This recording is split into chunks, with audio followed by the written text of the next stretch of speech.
Olá, tudo bem com vocês? Espero muito que sim. Bem-vindos ao meu amado Direito Civil, bem-vindos ao estudo do contrato de seguro. Vamos encerrar nesta aula o contrato de seguro de dano. Vamos lembrar que o Código Civil, ele disciplina o contrato de seguro em dois títulos. Ele disciplina, então, o contrato de seguro de dano e o contrato de seguro de pessoas. Estamos estudando a primeira espécie essa que recai sobre um bem jurídico, um bem patrimonial de propriedade do segurado, que, mediante o pagamento de um prêmio, tem ali a garantia do segurador que, ocorrendo o risco previsto, ou seja, ocorrendo o sinistro, esse segurador então irá indenizar o segurado de forma que possa, restaurar ali o seu patrimônio. Vimos algumas limitações, sabemos que o poder público intervém bastante no contrato de seguro, principalmente por conta da possibilidade, que o segurador talvez estabeleça uma vantagem excessiva para esse contrato, ou que às vezes o segurado também, por má fé, acabe tutelando ali um direito que não mereça ser protegido. Vamos continuar falando ainda a respeito de alguns efeitos do contrato de seguro de dano. O primeiro efeito que eu queria falar com vocês é o que está disciplinado no artigo 783 do Código Civil. Às vezes, o segurado ele pretende proteger o seu bem, proteger então o seu patrimônio, porém, como o valor do prêmio ele é proporcional ao valor do patrimônio e ainda em razão do risco de algumas especificidades, às vezes o segurado ele não consegue pagar aquele prêmio. Às vezes esse prêmio é um valor excessivo demais. Então se dá a possibilidade de que a seguradora ela possa assumir a garantia sobre parte do patrimônio, sobre até uma proporção daquele bem, sobre até uma proporção daquele objeto. Então o 783 ele diz assim, olha, se o segurado preferir, ele então vai estabelecer a proteção não sobre a totalidade do bem, mas apenas sobre uma parte deste bem. E aí estará estabelecido entre eles o que a gente chama de cláusula de rateio. Por quê? Ocorrido o sinistro, neste caso, quem vai arcar com os prejuízos será tanto o segurador quanto o segurado. Então eles vão estabelecer ali uma divisão em que parte ou até um limite daqueles prejuízos será de responsabilidade do segurador e a outra parte ficará a cargo do segurado. É uma cláusula benéfica por um lado, porque dá aí a possibilidade de que se eu não consigo proteger todo o meu patrimônio, mas que eu consiga proteger pelo menos parte, mas é uma cláusula que quando ocorre o sinistro, o segurado, pensa, por que eu não fiz o seguro totalmente, Porque ele sabe que ele vai ter que arcar com parte daquele prejuízo. Então, como é que se estabelece essa divisão? Pelo próprio contrato e a vontade das partes. Então, a proporção da proteção será sobre 30% do bem, será sobre 50% do bem. Então, eles vão estabelecer qual é essa divisão. Quanto maior a participação do segurado, menor o valor da indenização pelo segurador. Quanto maior ali a responsabilidade do segurado, menor a indenização. Então, é possível, desde que fique bem claro, desde que fique, então, caracterizada qual é essa proporção. Outra determinação que o Código Civil traz e que é muito importante, que decorre daquela estrita boa-fé, é, então, a existência de um vício esse que já se apresentava, vício esse que já estava ali presente na coisa, no bem, no instante do acordo de vontades, e que o segurado não contou para o segurador. Então, eu vou promover ali, então, aquele contrato de seguro sobre o meu veículo, só que eu não conto para a seguradora que o meu veículo está na iminência de fundir o motor. E às vezes uma simples batidinha no muro gera ali a ocorrência desse sinistro, e um sinistro muito grande em razão desse problema no motor. Então, neste caso, possivelmente a seguradora vai perceber que o sinistro ele não foi capaz de gerar aquele dano extremo, né? Não há ali uma correspondência, uma proporção entre o sinistro e o dano. Possivelmente por quê? Porque existia um vício intrínseco na coisa que não foi declarado pelo segurado no instante do acordo de vontades. A gente sabe que existe sim a possibilidade de que o segurador faça uma perícia, né, que antecede essa convenção, mas existem vícios, a gente já estudou sobre eles, que são os vícios redibitórios, aqueles vícios ocultos que por uma simples análise, né, por uma simples verificação, não é possível de você constatar. Então o Código Civil vai dizer o seguinte, que a seguradora ela não responde por danos que venham a incidir sobre um vício que já existia antes do acordo de vontades. Então, ela responde proporcionalmente ao vício, ao dano decorrente daquele sinistro, daquele risco que estava previsto. Se ficar constatado que já havia um vício intrínseco, então não há ali a possibilidade de indenização sobre esse vício e às vezes, se ficar caracterizada uma má-fé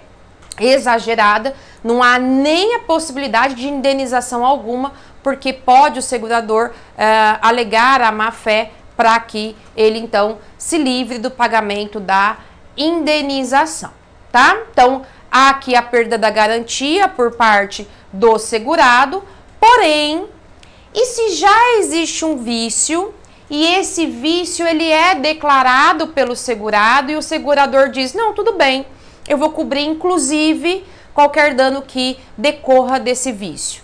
Se isso ficar claro, ele assumindo essa responsabilidade, não tem problema algum. Ocorrendo o sinistro, ele será obrigado a indenizar, inclusive os danos decorrentes daquele vício intrínseco. Lembra, tudo isso por causa do princípio da estrita boa-fé que se exige tanto do segurado quanto do segurador. Agora, eu posso transferir o meu direito de seguro? Eu, segurado, posso transferir esse contrato para terceiros?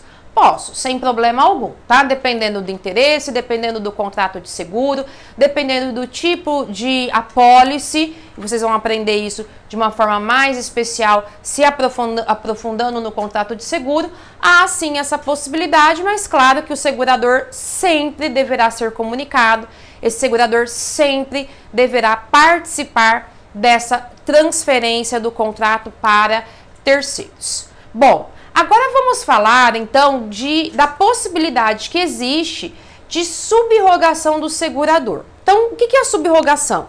É a transferência de direitos de uma pessoa para outra, a transferência de direitos de um sujeito para outro. Então, vamos analisar essa situação aqui, ó. Vamos imaginar esse casal aqui não tem seguro, e esse motociclista também não tem seguro. Vamos imaginar que o culpado aqui pelo acidente é um motociclista, tá? Então, se não fosse, e se realmente esse casal não tem seguro, teria que procurar então o motociclista e exigir do motociclista então o pagamento de todos os danos sofridos em razão do acidente. Então, esse casal iria e cobraria desse motociclista todos os danos. É direito do casal fazer isso, tá? Só que esse casal, eles possuem sim contrato de seguro.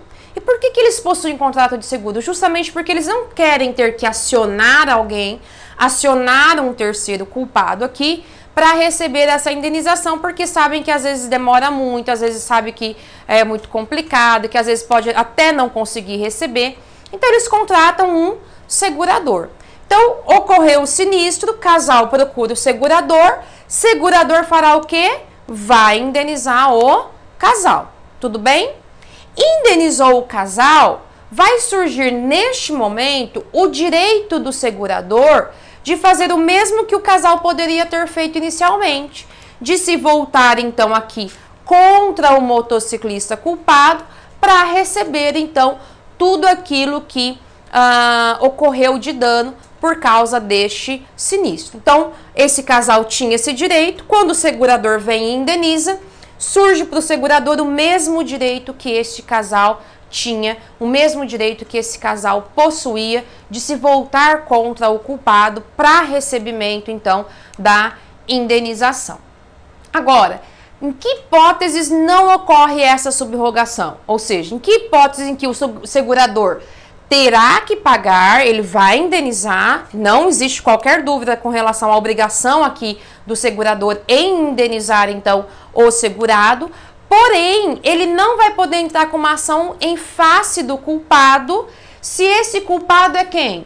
Cônjuge ou companheiro do segurado, ascendentes, descendentes, parentes consanguíneos ou afins. Ou seja, se o objetivo do seguro é garantir a proteção patrimonial, se o culpado pelo acidente é algum familiar, é algum ente que seja então, e que faça parte então dessa relação de família, esse direito de subrogação não geraria o próprio fundamento do seguro. Então, eu indenizo aqui, mas aí o meu esposo vai ter que pagar? Que diferença ou que relevância faz esse contrato de seguro, né? Eu recebo a indenização aqui, mas é o meu filho ou o meu pai que vai ter que pagar a seguradora? Por que então eu fiz esse contrato de seguro? Então, nesses casos, não há subrogação do segurador, o segurador ficará no prejuízo. Bom, agora, dentro do seguro de dano, há o que a gente fala também de seguro de responsabilidade civil. Por quê? Porque às vezes esse seguro de dano, ele é um seguro de dano não causado por um terceiro. Não foi um terceiro que me causou, então, aquele dano. Na verdade, quem causou o dano fui eu mesma. Eu sou a culpada pelo dano. Como é que fica essa responsabilidade perante o terceiro? Então, olha só, ó, vamos inverter a situação? Aqui o culpado não é o motociclista, o culpado então é o casal. E o casal, ele tem seguro, esse segurador aqui assumiu a obrigação de garantir que esse casal, caso ocorra o sinistro, então será indenizado por todos os danos causados por este sinistro. Só que esse segurador, além de ter que indenizar o segurado, ele também terá que indenizar quem?